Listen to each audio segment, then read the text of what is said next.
The show is called Honored Your Story with Brian, where we have active duty on the show talk about their service and what it meant to them. Currently, we have Patricia Two-Way, which you see in the box, looking absolutely gorgeous. She's going to be our first guest. Uh-oh. So I want everybody in the live, if you have not favorited her before, let's give her a big gunny favorite and favorite her Give me right a now. If it's the first time you're favoriting her, hit one. If you've never favorited her I don't before, know if you guys can hear me. I'm sorry, I keep pausing. I'm an United States Army veteran. Obviously, I joined in 2005, and I got out in 2010. Actually, 2010. Yeah, so I did an adventurous time. It was an adventure for me, yes, to say the least. so 2005 to 2010, Hmm. 10. I mean, that's a year before I joined. I joined in Really? 2006. Yeah, You joined in '06? '06. July 6, 2006 is when I joined. Okay, so that we already had the ACUs when you came in, which is I was the first class to get the ACUs. okay. Yes, and what we mean by that Everybody, is the I got to uniform. my first duty station, and everybody still had BDUs. So I was like a really mixed match soldier, right? Because like my uniform was ACU, all my gear was BDU, and then my flak vest was DCU. Oh, that is disgusting. That's gross. I know some of these people are like, "What's a flak vest?" It's the thing before the IBA, and the IBA is the thing before the IOTV. It's the bulletproof vest, actually. And in case you do need a filler, I hate to point him out, but there is the Godfather. Godfather did me a solid and did a filler last week. Well, you know how it is in the military. Cover down. There's no excuses. If you Godfather, you might have to be a second guest again or something. I if don't you know. get caught running across the tracks, it's hey, come here, soldier. Get Godfather! Guys, remember, I always favorite the number one, number two, number three top gifters. All right, so what was your MOS? What did you do for the military? My MOS was 92 Alpha, which is a logistics specialist. And you want to know what, Brian? This is going to make you all laugh. I'm already laughing, all right, because there's a stigma, and it's so very true. Mhm. All the beautiful women who serve in the military are either a 42 Alpha or a 92 Yankee. Okay. This is what happened with the recruiter. I told the recruiter, okay, I said, whatever I do, if I go in here, I want to be in an air conditioned facility. I want to travel to Italy and I like to see the water. I want my place to be extravagant and all of this and that. You all, oh my God. So we're on the bus and we're headed to basic training. And they have us put the paper bags. They had at some point they had us put our duffel bags over our heads. Okay, things are going down here. They didn't do that to y'all, so No, we didn't know where we were located.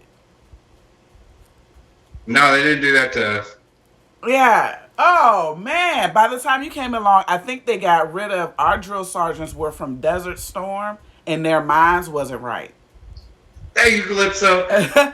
So they started weeding them out with younger, and more sharp drill sergeants, more sane ones.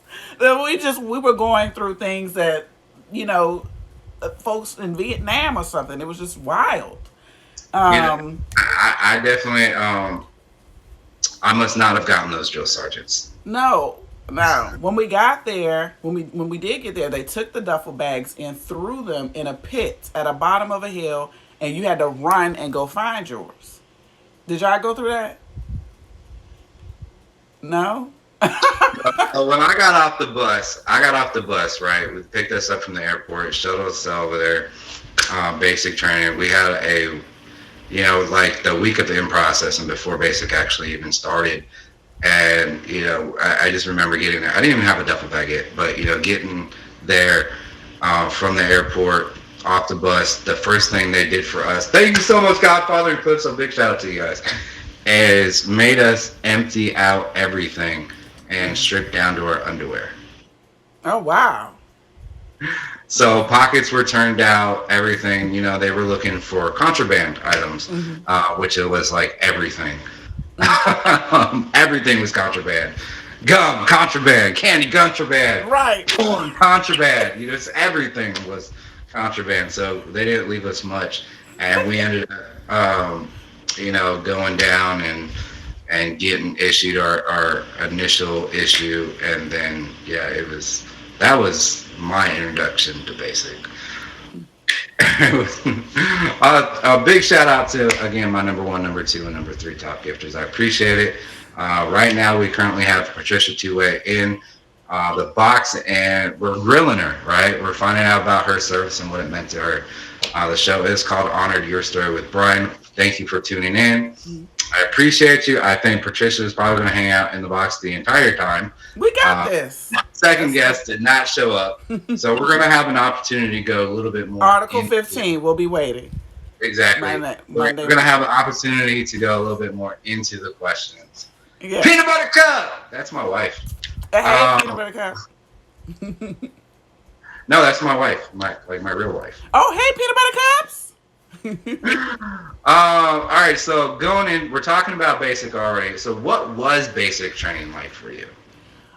Basic training for me was very mental strength. After basic training, I feel like you can do just about anything. It is hell week, and a lot of people don't make it. Some people fold, and you will want to. A lot of people call home almost like they're in prison crying.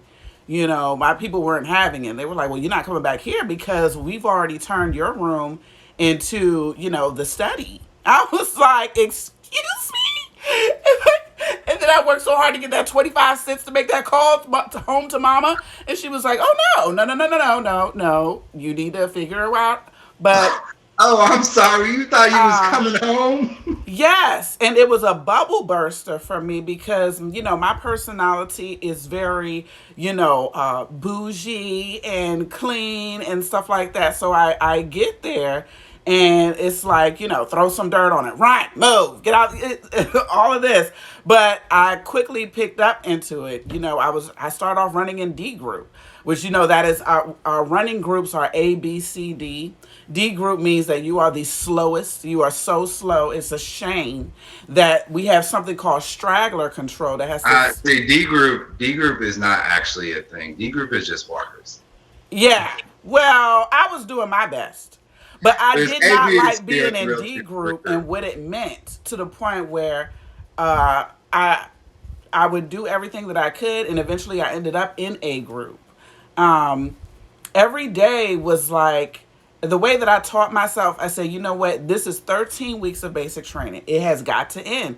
The end of the 13 weeks has got to come. So all I need to do is make sure that I complete each day's position and don't die. That's really all I need to do. And I had problems with my knees. I would wake up very early in the morning to like pray over my knees and my ankles and get out there and get it done because there was no excuse. I hated going on runs. And the bad part about being in D group, and this works in life too, the bad part about being a person behind, you could say, oh, well, but I didn't want to get lost. If they're so far ahead, they have landed to where they're going, and I'm still walking for the next 45 minutes. I can't stand that. So I need to be able to keep up, and I keep that with me throughout life when I'm doing things, that are very hard and mentally and physically breaking me down. It has to end. Okay, we're going to have to get to the next step. Even on my jobs, people get on your nerves. All right, well, November has to come. Okay, 2023 has to be here. I've been on jobs where people were just, insane and nuisances. And I would tell myself, 5 years later, you won't even remember her name. And I do not. Can't even remember really the structure of her face. So basic training taught me that the hard times have got to end, but get built in between time and do it the right way. You know what I'm saying? Absolutely, 100%. So going from civilian to the military, what was the hardest thing that you had to learn transitioning? From civilian to the military? Mhm. Ooh. The hardest thing you had to accept about transitioning from from civilian to military. So during basic training, Ken, what's on the show? Oh, you're thinking about that. Let me real quick intro again. Okay. Guys, welcome to Honored. This is Your Story with Brian, where we have active duty and prior service military personnel on the show to talk about their story and what it meant to them. All right.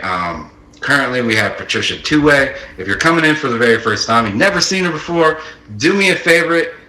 Do me a favor and favorite this beautiful woman, and make sure you show her that kindness. You know, show her a little bit of love, and hopefully we'll be able to get to our 80K during this show because I'm still not there yet, and I'm a top ad. So and it's Sunday. So again, what was the hardest thing about transitioning from civilian to military? Okay, the reason why I paused because I didn't know if I should say this or not, but I'm going to go ahead and say this because I'm the female version of it, and some men probably have felt this way too. On the flip side, my hardest part was male authority because I had never worked for a man before. The companies that I worked in, even government prior to joining the service, the woman was always the president. And even in my household, my mother's at the top. Like I've not been around like that before. So I've learned male authority and to trust male authority. Like everybody's not a scumbag, everybody's not a sleazeball. And I had great drill sergeant men, male authorities that could control themselves, right? They can control themselves, not trying to sneak around back and pull your pants down. They really want to see you make it. They're going to drive you. They're going to, you're going to have to drop and get 50 just like everybody else. There, no favoritism, until you get to a point where you're really strong or something like that. But that was my biggest issue, and that was an issue that drill sergeants had with me for quite some time. I was a trouble. I was so troubling that a lot of people didn't want to walk. In the army, you guys, in basic training, we walk in pairs, boy, girl, girl, and they're called battle buddies. So if you need to use a bathroom, take a shower, pass gas, burp, you have to have that person with you at all times, along with your rifle. Your rifle and your battle buddy are like your skin. Yeah, if you stink, if she stink, that's it.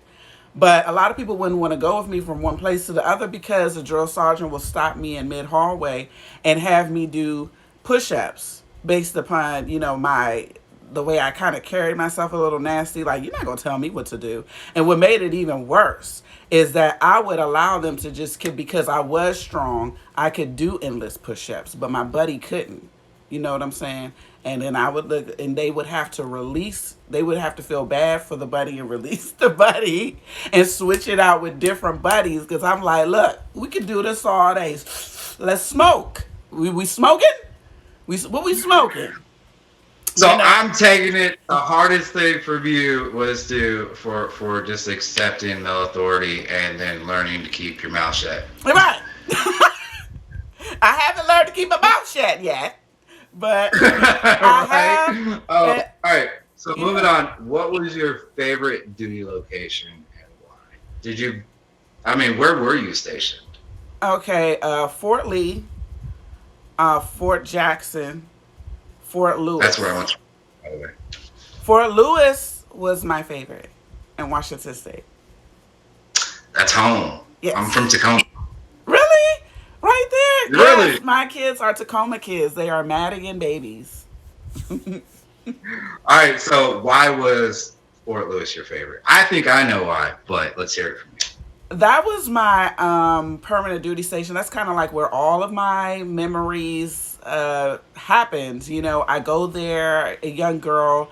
I start my family. I got married there, had my children there. My career picked up from there. We partied there because when you're young in the military in your early 20s, you're making money and you're living in these homes like you're in your late 30s. Like all of my neighbors were retired and I'm just a young girl just living it up. You feel good. You feel good. Yeah. Calypso Godfather, thank you for the gifts. I just want to backtrack for 2 seconds. We have Sir Charles, which is the name of my bunny rabbit, by the way. I got a rabbit. Good buddy, rabbit. And he said he's a Desert Storm vet. Thank you, man, for your service. Okay. Appreciate you. Thank you. And I hope you're enjoying the show so far. Candy Cam, what's going on? Thank you for the champagne. Coffee Cakes, I see you guys. Welcome to the show. You're tuning into Honored. It's Your Story with Brian. We have active duty and prior service military personnel on the show to talk about their service and what it meant to them. Mhm. All right. Currently, we have Patricia Two-Way in the box. And I want everybody in here to go ahead and favorite her right now. If you have never favorited her, hit her with the fave right now. Hit her with that fave. All right, and don't forget to fave me if you don't have me favorited. And the best thing you guys can do for this show is sustainment, right? So when you guys come in, how they look at the show is if we're able to capture you guys, entertain you, and keep you in here for the entire hour or the entire show. That's what they look at. The second best thing you can do for the show is gifts. All right, gifts do help. But again, the most important thing is stay. Enjoy the show. And towards the end of the show, we're going to give you guys the opportunity to ask us some questions. Mhm. So please hold all the questions towards the end, and we will get to them. Mhm. All right, so what has been your biggest regret while you served? Ooh. Wow, that's a good one. I would say I don't have any regrets. I don't Oh, have any. Mm-mm. none, zero, no regrets. No regrets. None. I would definitely say, for me, like my biggest regret is just some of the family Mm. experiences I missed out on. You know, Yeah. um, but that's good. I'm glad you didn't have any regrets. All right, what about memories? Favorite memories? What is your favorite memory in the military? My favorite memory is when we were in AIT. And AIT is when you are, when we're graduating from basic training. And at basic training, towards the last week, they take you into the woods. And you're living with your jackets. You and your friend have a jacket, and you button them together to set up a tent, right? So I was very, like I told you all, I was a very rebellious soldier. And late at night when the drill sergeants went to sleep, I poked my flashlight out and I went around out in the dark, and I'm like, hey, come on, we're going to go steal the guidon from the other team. So I rallied up my troops. I had on my scarf, we out there. And I had my weapon with me, and they had wire traps around that See were, what? yeah, tripwire. And then the grass was taller than it, so I couldn't see it up front. And the trick of it was there was a soldier standing with his back towards me. So I knew I was getting ready to get him. And I'm telling you, Brian, I took the back of my weapon and I fell face forward. And to help me fall, he took the back of his rifle and bopped me in the back of the head and got me down on the ground. So I'm on the ground tackled. He has me down. And And are I'm you tangled up in the sea wire at this moment? I am taking, and my friends, I'm looking over at them telling them, no, don't go any forward because they have tripwire. We're trying to get the guy on, and they are just falling into the trap. So the drill sergeants are like, hey, what the hell's going on out there? They start coming out. They got to put their clothes on. And it was at nighttime. So they put flashlights on us and made us do the press with our weapons. We had to do this Hmm. for like an hour and count, 1, 2. It was. It would have been worth it if you got the guide on, but you didn't get the guide on. Well, I'm Oh, gonna tell you good. why it was worth it. We all got very close. You know what I'm saying? It's like tragedies bring you close together in the army. When you get in trouble together, you know what I'm saying? You could fight with somebody and the drill sergeant. Even one time I got into a fight with a guy and the drill sergeant made us both hand sandbags around off of a truck back and forth. He said, since we like to do stupid stuff, why don't you take this sandbag and pass it to one another for 4 hours?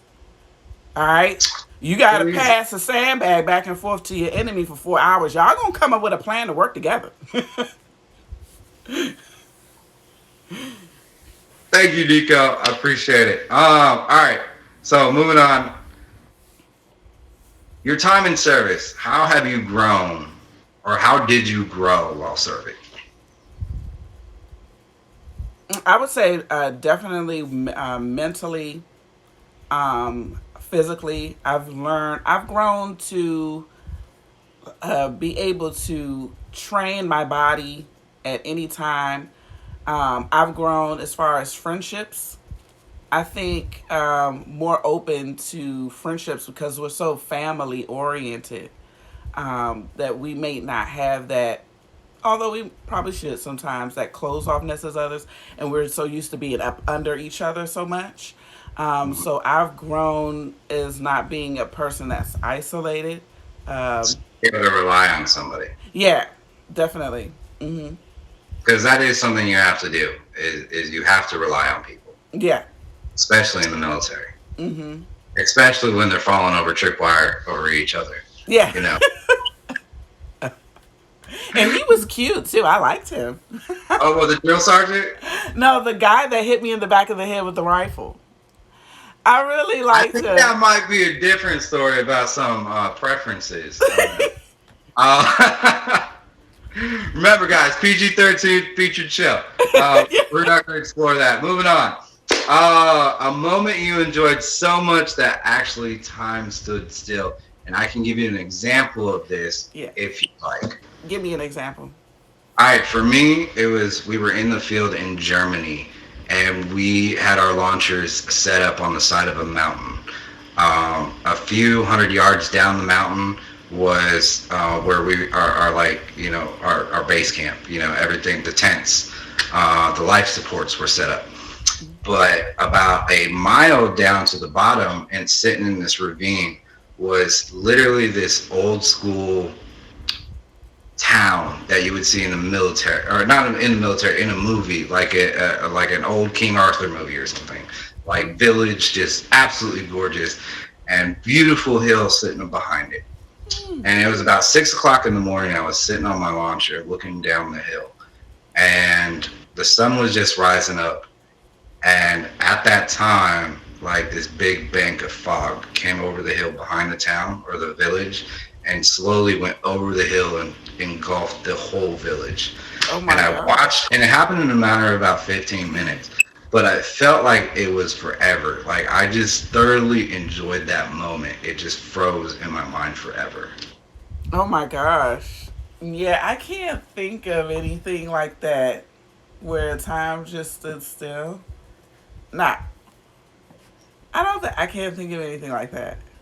That was beautiful Fair though. enough. What about the most influential person in your career, like a mentor? How did they help you, and what did you learn from them? And are you still in contact with them now? If so, thanks. Yes, my battle buddy from day one was the most influential person to me. We were very very close, inseparable. He was a man, but we would have to use other people. He would have to get a man, and I would have to get a female to come and hang out so we could be around one another all the time. But this person never allowed me to think that anything was too hard to be done. Even if I would say, "Gosh, how am I going to do that?" He was, "What? You already got it. It's gone. Go. It's done. You done? Done. All right." Even if I was in pain and running, well, it's got to get done. So that you just run. Next thing you know, you have finished. Um, and that's the same thing in life. Out of the military, when I lost my job at one point. Okay, so here we go. Resume on it together. There we go. All right. So he has never allowed me to wallow in any form of self pity in the military or out of the military. So yeah, and I met him my first day, just signing up in 2005, and we are still together today. Hmm. In what capacity are you together? Just friends, or Yeah, we're sound friends. Yeah, definitely friends. Hmm. that is so awesome that you were able to find that lifelong like bonding. You know Hmm. that, and a lot of people when you PCS, you never see them again, and Oh, they just write them off. So that says a lot. yeah. All right, what was the hardest thing you had to accept while being in the military? I think we kind of covered this one. I think it was for you, uh, learning to keep quiet when you shouldn't be talking, and the male authority. But this is throughout your entire career. Hmm. What was the hardest thing for you to accept? Uh, I would say that, that I think that was really just the barrier that I had. Sometimes it was reoccurring, but then, I would get back in step as long as, you know, he was okay because, sometimes some male authority is not, they don't really mean well. You know what I'm saying? They are predator. They want to appear as though they are helping you so that they can sleep with you. And I do not have time for that, nor do I have time to pretend that I'm going to do anything with you just because you're authority, or that I am so impressed by it that I feel like I must. I will not. And so a lot of times with those sorts, it would put me in a position of they would make things very hard for me because I may not be like the other girls that were so accepting of that behavior. I'll just look you directly in the eye. That's not what time it is. I am so glad you brought that up. Actually, Mm, that was an issue I saw probably throughout my first 6 or 7 years in the mm, military. There was a lot of pressure, put on females, and this is somebody who actually experienced it, and she had the fortitude to stand up to it, and mm. I appreciate you. Thank you for that. Yes, I've had a couple of incidences. At one time, a drill sergeant tried to come into the room while we are in our bunk beds, and the girl above me, I was wondering why she had on lingerie because we don't wear that to bed. We wear a shirt like something like this that's gray and shorts to get ready to run the next day. He Yeah, you're opens the wearing your door pink and looks suit. at me, and I'm looking like, no, I don't think you're cute. Close the door. You know what I'm saying? Like, no, that's not going on. You just have to stop them. In my permanent duty station, I was in the arms room alone. And one of the senior sergeants came in and, he attempted to flirt with me. But see, there's a lot of ammo back here. All right. So, and I don't think you're cute.